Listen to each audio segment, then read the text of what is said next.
Mais ce que je veux vous dire, c'est que tout cela n'arrive pas par hasard. Vous devez comprendre que les gens qui sont des enfants de millionnaires, les gens qui sont des enfants de milliardaires sont peu nombreux sur la planète. Comment vous dire? Être un fils d'eux, c'est une anecdote. La plupart d'entre vous, la plupart d'entre nous, comme moi, nous sommes issus de la classe moyenne et de la classe populaire.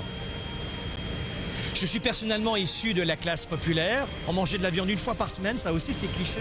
Mais tout ce style de vie-là que l'on voit maintenant, c'est pas fait en une minute. Je travaille depuis l'âge de 11 ans. Je travaille encore aujourd'hui 90 heures par semaine, dans de meilleures conditions. Et c'est vraiment pas du tape à l'œil, c'est un outil de travail. Mais tout cela n'a été possible que pour une seule raison. Parce que j'ai su saisir les opportunités. Et la deuxième raison, c'est qu'il faut savoir rebondir quand vous avez un genou à terre. Vous avez un genou à terre. L'erreur, ce n'est pas de tomber, c'est de mettre du temps à se relever. Les gens, les entrepreneurs, les sportifs de haut niveau, les artistes de talent, les papas, mamans extraordinaires, il n'y a pas que l'argent, il y a des gens très très heureux et que vous ne connaissez pas et que je ne connais pas.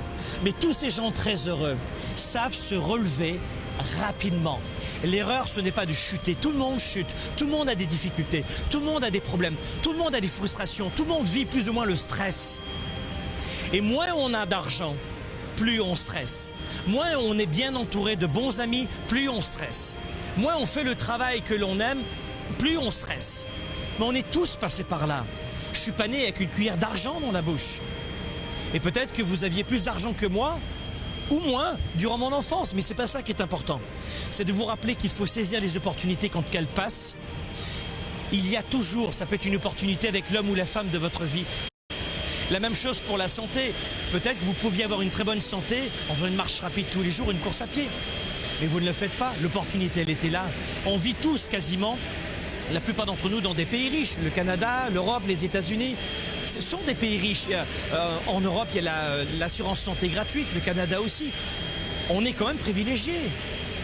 Alors, contrairement à certains pays d'Afrique ou d'Asie, où, vous savez, je vous rappelle que le salaire par jour et par personne est de 2,50 $ quand même. 2,50 $ US par jour et par personne, c'est le salaire moyen de la plupart des gens. Et après, les gens vont me dire, je ne peux pas créer d'entreprise, je ne peux pas choisir ma vie parce que je n'ai pas le temps, je n'ai pas d'argent, je n'ai pas les moyens, je n'ai pas les relations, je n'ai pas les connaissances. Mais vous savez très bien que ce sont des excuses qui, à l'âge de 70, 80 ans, une fois que tout sera terminé, ne seront que des remords indélébiles. Il vaut mieux se planter et accepter d'être rejeté des autres parce que vous êtes différent. Accepter de réussir parce que finalement vous l'avez mérité, vous avez travaillé fort et vous serez rejeté. Mais si tu n'as pas d'argent, tu es rejeté. Si tu as de l'argent, tu es rejeté. Choisis la raison pour laquelle tu vas être rejeté. Mais quoi qu'il en soit, 1, il faut savoir saisir les opportunités et 2, il faut savoir se relever de ses échecs rapidement. L'erreur, ce n'est pas de chuter, c'est de savoir rapidement se relever et de rebondir après chaque coup dur. On a tous des difficultés, c'est la façon dont on voit la difficulté. C'est la façon dont on réagit à l'événement qui va faire toute la différence pour les prochaines années de votre vie.